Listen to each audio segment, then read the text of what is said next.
Hello everybody, Captain VFC here with a little annual review. Yes, this time last year-ish I did a 1 year anniversary video and I thought I'd do the same again because you can't really call it an annual video if you've only ever done one, right? So I thought I would do a second. This is just going to be a quick look at all of the kits that I've built this year, and some of those have not been featured on the channel, meaning you probably haven't seen them before. Occasionally one of them might sneak into the background of a video or I might reference it, but here I will actually show them on the little spinny turntable and we will see what I have gotten up to. But before the main event, I did just want to say thank you to all of you, especially those who are watching now, because generally speaking people are only going to watch the videos of exciting kits. If you're watching this, you must be a super fan, so give yourself a pat on the back and maybe go to a therapist. When I started this channel 2 years ago, I essentially gave myself a 6-month plan of how I wanted the channel to grow, and if it did well, or at least well enough for me to keep investing my time, then I was going to extend that to a year plan. I knocked it out the park with what I actually wanted to achieve. So genuinely thank you to not only everyone who's watched, liked and subscribed, but also to those other content creators who every now and again, when I feel a little bit down in the dumps and go, oh, this has been a slog, this is really tiring, this model just drove me mad, who go, no, you're doing a good job, keep it up, and just thank you for inspiring me as you do. So yes, I thought I would start off with where we left off, which was the end of November last year. So I filmed it the 3rd of December, which is what I call the Channel-versary because it's when the first model relating content went live. I'm actually filming this on the 1st of December because it's a Sunday and I'm therefore not at work, but the 3rd of December is my Channel-versary. So everything built prior to the 3rd of December last year will feature in the previous video, and here we're going to pick up with everything that I've been up to since the 3rd of December this year. Oh, I don't know. No, 3rd of December last year. Oh, look, I've ruined it. I was trying to get it so right. I don't know why I was struggling so much, and I got it wrong anyway. So yes, basically 3rd of December 2023 until the 1st of December 2024. You know what? I should just stick to making models, because clearly public speaking isn't my thing. Alright, so as a little bonus feature for today, I'm filming this kind of like a live stream. Yes, I will be cutting and pasting, however, this is mostly just going to be me talking, so I've set up the old webcam. Apologies about this half of my face being incredibly bright, but there is a very bright light there to illuminate the desk, so just be careful with your eyeballs if looking too closely at my face. Either way, not something that I would usually do. I wouldn't usually film this in this style, but hey, Channel-versary, why not? So we're starting off right at the very beginning of the year with this, the Scottish Aviation Bulldog from Kovazovody Prostiyov. Now this kit is okay. That is about as much as I can say for it. It doesn't sit quite right. The angle of the nose is wrong. It should have more of a noticeable tilt backwards, but it's the best that I could do with an okay kit. And as a little spoiler for something that you haven't seen yet, I was going to save this to the end of the video, but it's more on brand for now. Isn't it weird that a year ago I was building the Bulldog, and yesterday I was building this Jet Provost in the same scheme? So following that up and demonstrating that I do like brands that others perhaps don't feature as much, we have the Pioneer 2 Sea Fury, which is a rather old kit, which admittedly has been featured in its PM guides before. In fact, it's quite common on YouTube. And the RS Models Mirko Moran. That was an awful impression. I apologise, France and Finland, for butchering both of your languages in one swift motion. The Moran was made as part of Ms. Modeler's French February, a series demonstrating and celebrating the love of French aviation. It's a French aircraft using Soviet parts and German parts and thrown together in this typical Finnish fashion of just, hey, if it fits and flies, it works. The Sea Fury I think was fine. The Moran actually didn't quite do it for me. There are a few things that I should have done to improve it, and now that I have a better set of paints for it, I am tempted to buy either another one or something very similar. I am including this aircraft in the video but not in my tally of kits that I've built because I did not build this one. This was the International Women's Day Airfix Zero, built by my partner. It is her first ever scale model plane. a mix of airbrushing and brush painting. And I think, honestly, this is such a good effort for a first attempt. It wasn't me taking the lead or anything. It very much was me just giving guidance, pointing her in the right direction for things. But I wanted to include it in the video because it was an important part of my channel, and I do want to do things like this, celebrating either women building models or just extending the community, whatever. Just anything that helps demonstrate that this hobby is for all as long as you enjoy it. And we now have a contender for my favourite build of the year. Actually one that was built right at the start. So I'm featuring it now based on when the video went live. However, this, I think, I might have to correct myself if I'm wrong, but there's no way of knowing if I'm wrong. I think this was actually finished December. So it would be one of the first kits that I finished. And this is honestly one of those kits that I've looked at and gone, am I sure I built this? But I've got the video footage, I can prove it. So yes, I definitely did. But it's my first real camouflaged attempt with an airbrush, and I wanted that kind of grubby soft camo, and oh, it looks so good. And oh, let me flip it upside down. You've got the torpedo. I mean, you can see that I brush painted the torpedo, but hey, close enough. You've got decent interior detail as well. This kit, by the way, is the Airfix Beaufort. Absolutely fantastic. I loved every second of it and am super proud of the result. So way up there as a contender for one of my favourite kits of the year. And as a complete contrast, we have the Airfix Focke-Wulf 190A8, which is one of the kits that I got incredibly frustrated with and kind of wanted to throw out the window.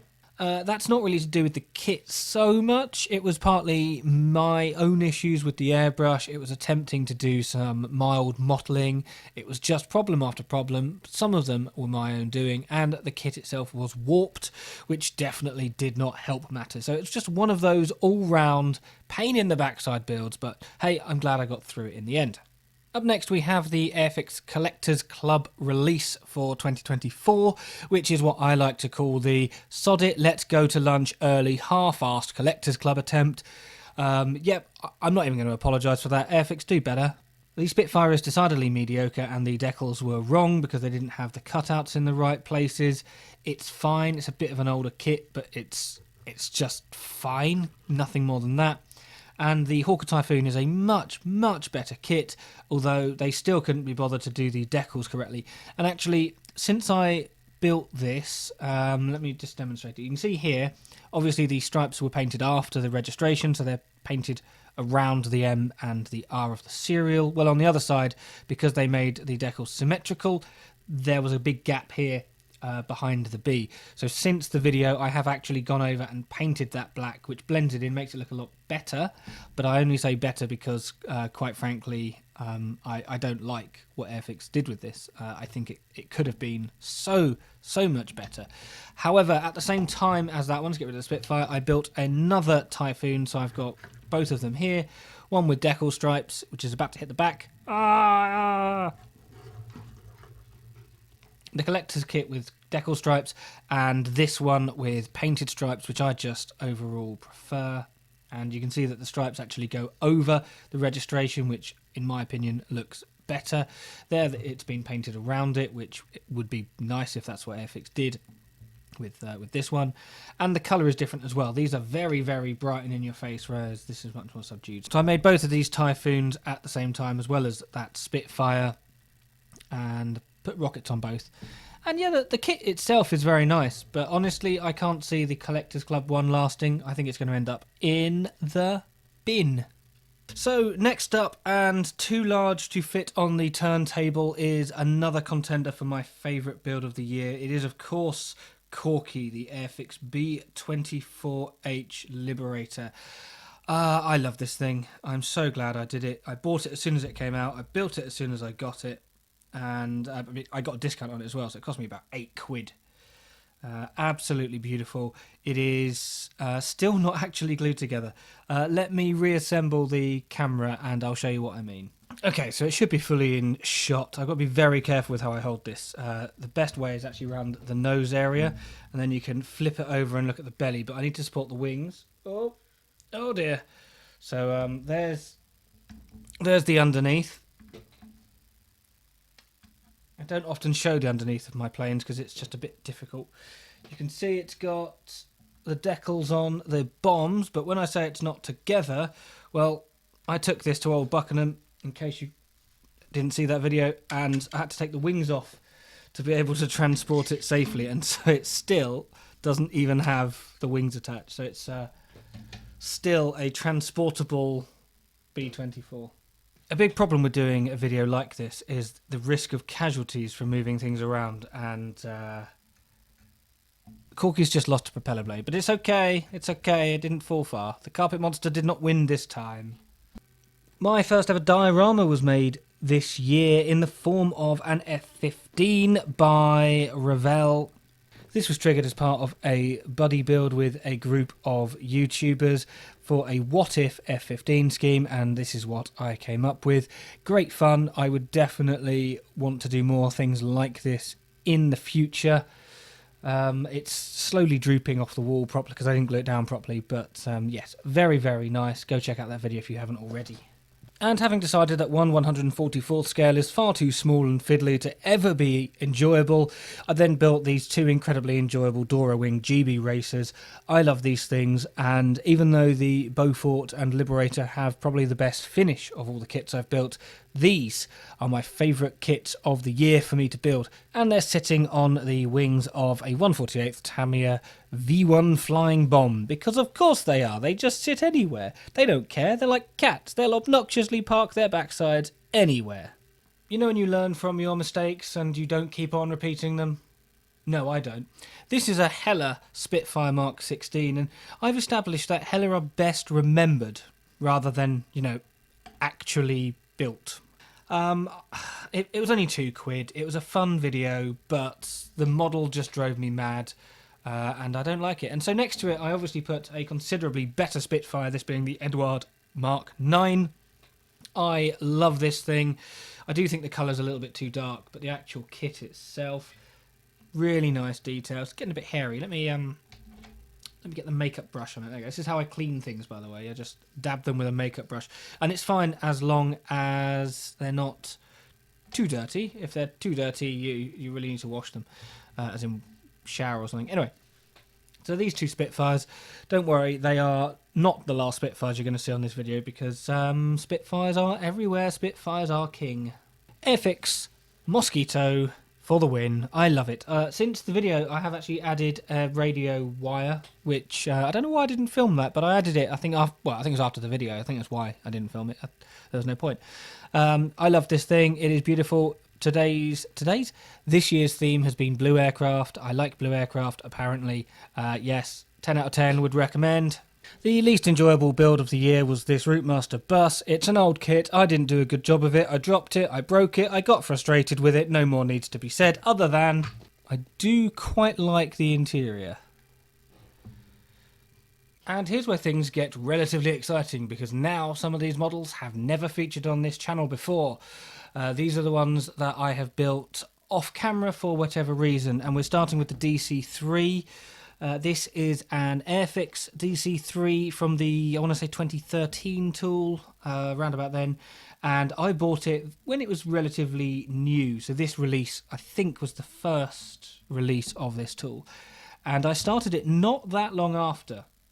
But for various reasons, I got frustrated with it. Partly because, let me just get the camera free again. Partly because the interior is only correct for a military Dakota, and they give you a scheme for a civil one, and I kind of wanted to have the doors open, but what's the point when the interior is completely wrong for this aircraft? So it sat on the shelf for a while, and then I got frustrated with the idea of brush painting something this large and thought, well, I'll wait until I get an airbrush. And then of course I did get an airbrush, so that excuse wore off, but the excuses just kept on coming until I thought, sod it, I'm just gonna finish it. And so I did, and this is the result. It's okay. That's about it, really. It's okay. The kit itself is quite nice. You've got the yellow fuel tanks in there. The kit itself is quite nice. The job that I did on it is okay. And then we have the Airfix Dogfight double starter set pairing of the P51D Mustang and the Messerschmitt 109F was it F2 or was it an F4? It's one of the two. It's an F. That's the important thing. And these will feature on the channel. I built them in front of the camera. I just didn't have a specific plan for a video, and they've fallen behind a little bit. But they were filmed, so they probably will show up. Again, they're a bit dusty. It shows you how long ago I built them. The dear. The starter set Spitfire's not Spitfire. The starter set Mustang was built first. Very nice. I really like the scheme. I would say it's maybe a bit above the skill level of a true beginner, but hey, never mind. One thing that I like to do with these shadow stands is make them a little bit more personalised for the model. So I removed, you can still see it's faint, it's not done particularly well, but I removed the starboard wing Airfix logo and painted the port one because, of course, that's how the Mustang is. This kit I would thoroughly recommend. It is very, very nice. Also I did sort of fill in that. I knew I was putting it on the stand, but the undercarriage not being possible to be modelled up correctly, I just cut the legs off and added some filler, and knowing I was going to stick it on the stand, that's about where I left it. And this is the Focke-Wulf, not Focke-Wulf, it's a BF-109. Again, a bit complicated a scheme for a true beginner, but a very nice kit. Basically put itself together, and I really like how this looks. It's got the little pilot in there as well. Look at that. Yeah, very, very nice. And the shadow stand on this one, I did camouflaged with greyed out Airfix logo rather than full colour, which I felt was more appropriate. It sort of matches. The camo sort of matches. And then in conjunction with those, I also made the standard Airfix release of the P51D Mustang. So I made the two at the same time, side by side, hence why I wasn't entirely sure how I was going to release them, whether I'm going to do a starter set thing or whether I'm going to do a Mustang thing. Either way, this is Lollipoop the second, bog standard Airfix P51.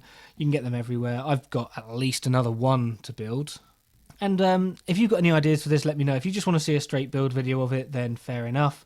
If you've seen too many of these things and you don't really care, then again, let me know. I won't be offended. I had a good time building it, and I've got more to build anyway. But I thought it was about time that I had one, and making it in conjunction with the starter set one, which I'm trying to not smack around, allowed me to see the comparison.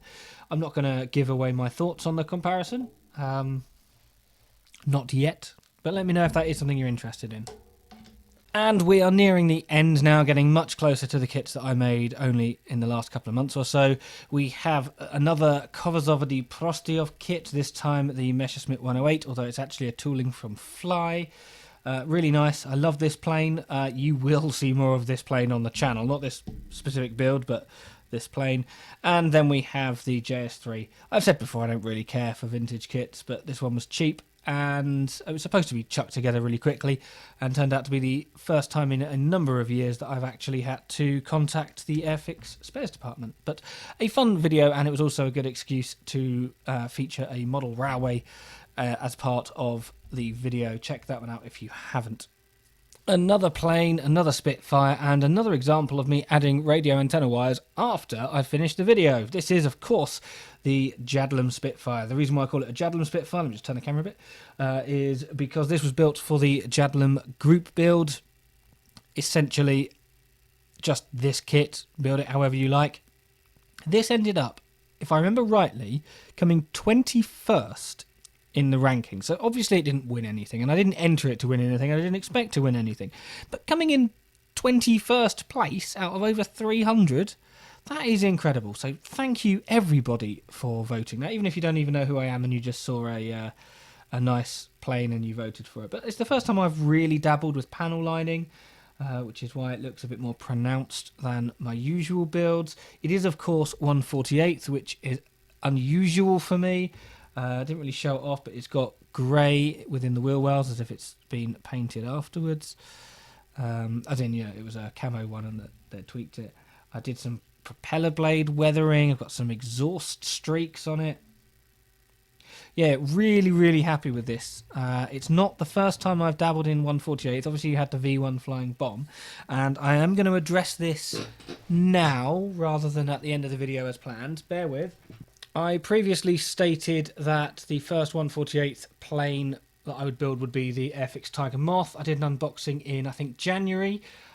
This is the status of it currently, so I haven't forgotten about it. The next step is rigging. I had some problems with the yellow, as you can probably see. It's not very clear. In fact, put it down on here. So yes, I had some problems with the yellow. It's not very yellow.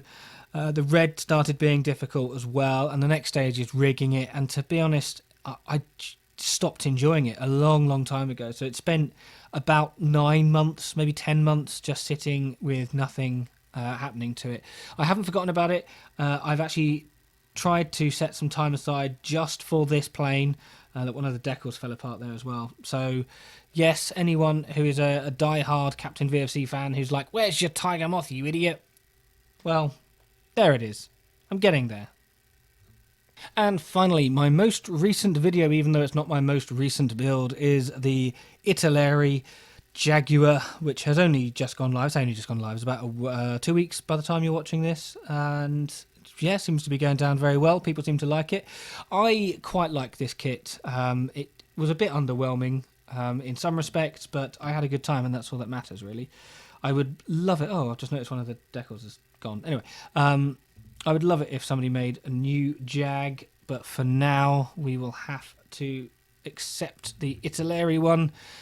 Oh, isn't it such a good looking plane though? And this is another one that I genuinely thought about going to the local air museum, sticking it with their one, similar to what I did with the B-24, or even taking it to the City Hall. There's a tornado on a stick, not tornado, a Jaguar on a stick in the City Hall, and in the end I just didn't.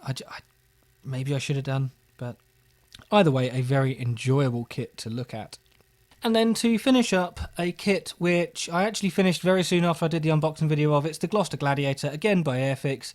I haven't rigged it. I probably won't. I think I should, and that's why I haven't put a video out yet. It's one of the ones sat like with the P51s, the starter set stuff. I haven't quite decided. Let me know. But there we go. I did finish it. Really nice. I've made this before, so not a surprise. And that, I think, wraps up the majority of it. But as a little bonus, just for sticking around this long, I do also have some model railway stuff that I've been building, including these two, which are tiny little 009 Snail Beach District Railway coal wagons and general mineral wagons. They're not great by any means. I haven't tidied up the black, but I built myself a railway this year, so I thought I would build some wagons to go with it. Right, so to end the video in the same way that I did last year, what's coming next? What can you expect to see of Captain VFC scale models in the future? Well, I don't want to give too much away. Last year I changed my schedule from being a weekly video to being every other week. That's actually not what happened. I've still done, I think, nearly 40 videos this year, which is obviously more than the number of fortnights. And I'm quite happy with the current schedule.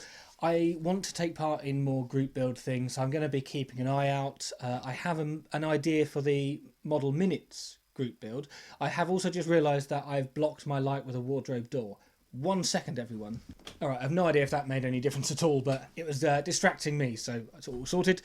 I also want to make an effort to finish some of these shelf queens that have been sitting around for a little while. So in addition to some collaborative builds that I've got lined up, I also want to be going along and finishing things like this. Who remembers this? Back in, I think was it January 2023? I think I bought a mystery bundle with a MiG-17, the Airfix bundle with a MiG-17 in it, and I completely messed it up, and it's just been sitting around for ages. And I've tried to buy some paint to finish it off, and haven't got anywhere. But anyway, things like this I intend to finish. I've also got some small kits, some not very small kits, some relatively obscure kits, and everyone knows how much I love Hella, right? And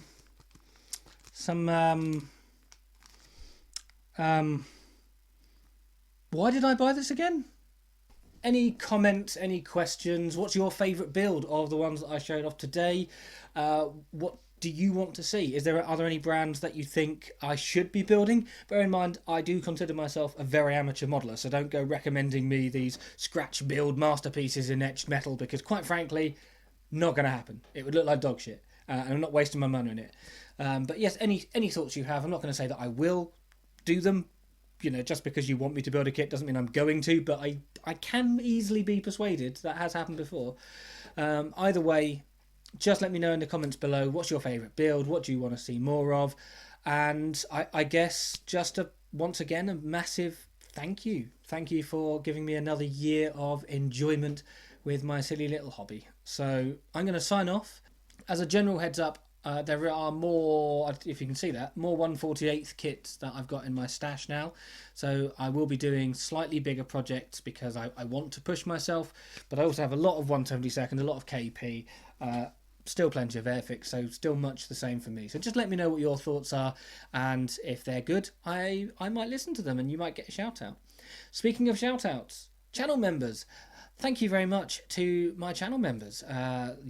They've doubled since last year, which is always good, going up, and that just again still kind of blows my mind that people would actually pay money for this crap. But hey, whatever, it helps me buy things like maybe this. Just to show you what I'm like, there's actually another kit that I forgot I even had. The most recent release of the Oster Antarctic, but I lost a bit of the skis and it's just been sitting there abandoned for about a year. And there we go, it's done. And I only broke one propeller blade of one kit. That is an improvement from last year. Fantastic. Oh, I'm going to treat myself to a tiger moth. So at the start of the video, I was eating these 2 butterfly cakes because they're the closest thing I could get to a moth. So you get it? It's like moth cakes. Ba ba ba ba ba ba ba ba ba ba ba ba ba. Anyway, enough of this madness. Airfix Collectors Club. How many minutes of a revolving cake do I have to feature on my channel before HelloFresh offer me a sponsorship? Comments below, please. That's pretty good.